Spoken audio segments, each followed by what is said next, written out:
Cette vidéo a pour objectif de vous familiariser avec l'utilisation de parapluie.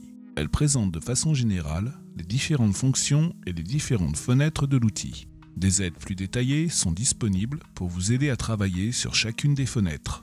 Vous devez en premier lieu vérifier si votre projet est construit ou non sur le territoire d'une collectivité abonnée au service parapluie.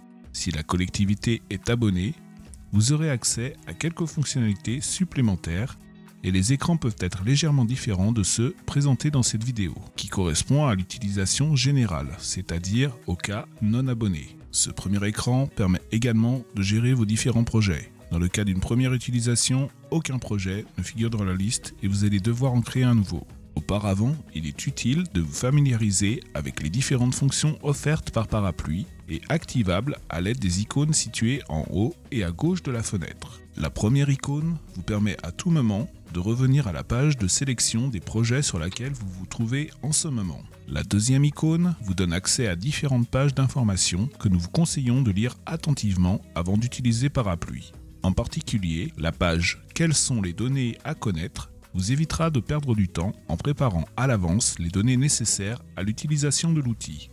La troisième icône est une foire aux questions. Elle permet d'apporter des réponses aux questions les plus souvent posées lorsque l'on se demande s'il est pertinent ou non de gérer des eaux de pluie à la parcelle. L'icône suivante vous permet d'accéder à la liste des différents types d'ouvrages proposés par Parapluie. Si vous sélectionnez l'un quelconque de ces ouvrages dans la liste, Parapluie édite une fiche descriptive vous permettant de mieux visualiser son aspect, de comprendre son fonctionnement et son domaine d'application.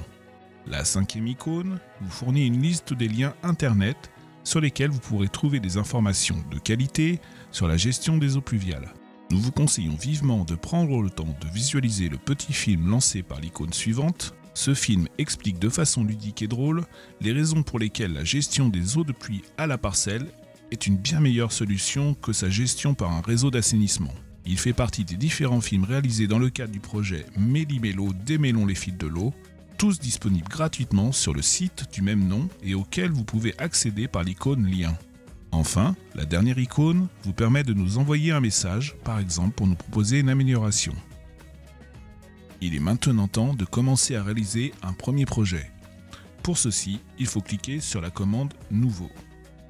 Toutes les fenêtres de Parapluie ont la même structure. Elles se décomposent en trois parties. À gauche, la barre d'icônes que nous vous avons présentée précédemment. Ensuite, une zone de travail pouvant afficher 6 onglets différents et divisée en 3. En haut, une zone interactive sur laquelle on peut renseigner différents champs. En bas, une zone dans laquelle s'affichent des messages d'aide. Et entre les deux, une barre de commande permettant de gérer le projet. Par exemple, l'enregistrer ou passer d'un onglet à l'onglet voisin. À droite, un plan ou une photo satellite qui va se centrer automatiquement sur votre projet lorsqu'il sera localisé. Par exemple, sur un bâtiment de l'INSA. Nous vous encourageons à utiliser le plus possible les aides à l'utilisation qui sont accessibles à chacun des champs apparaissant dans la partie haute de la fenêtre. Pour ceci, il suffit de cliquer sur le titre du champ ou sur la zone de saisie. Par exemple, si vous voulez savoir à quoi correspondent les différentes surfaces que vous devez renseigner, il suffit de cliquer sur cette partie de la fenêtre et Parapluie affiche le texte d'aide correspondante. Pour éviter d'avoir des textes trop longs, et même si la barre de défilement est toujours active, il est possible d'ouvrir ou de fermer les différents paragraphes de l'aide. Dans la zone de saisie, certains champs sont associés à un astérisque. Ceci signifie que ces champs doivent obligatoirement être renseignés. Il est maintenant temps de commencer à décrire notre projet. Nous traiterons à titre d'exemple le cas d'un bâtiment de l'INSA de 1000 m² avec 300 m² de parking et d'accès situé sur un terrain de 2500 m². Le projet sera dimensionné pour une période de retour de 10 ans avec les données pluviométriques de Lyon. Conformément à la réglementation, la totalité des eaux de pluie doit être conservée sur la parcelle, aucun rejet vers l'extérieur n'étant accepté.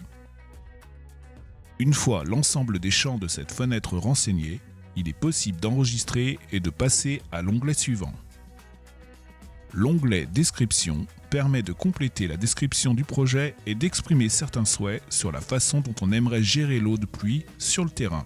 Dans notre cas, le sol est moyennement perméable, avec une capacité d'infiltration de 8-10-5 mètres par seconde.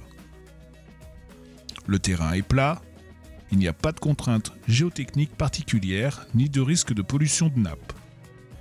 Nous ne souhaitons pas de plan d'eau permanent ni récupérer l'eau de pluie. En revanche, une toiture végétalisée est possible. L'onglet suivant, intitulé « Composants », est très important. Parapluie peut traiter des solutions constituées de 1, 2 ou 3 ouvrages en série ou en parallèle. Cette fenêtre permet de choisir le nombre d'ouvrages composant la solution et de définir les surfaces affectées à chacun d'eux. Dans notre cas, choisissons 2 ouvrages en série. Le premier pour traiter spécifiquement les eaux de la toiture et le second pour les eaux des autres espaces aménagés. Dans l'onglet Solutions, Parapluie propose les solutions qu'il juge les meilleures, classées par ordre de préférence en leur associant une note. Il est possible d'obtenir un descriptif pour chaque ouvrage constituant la solution.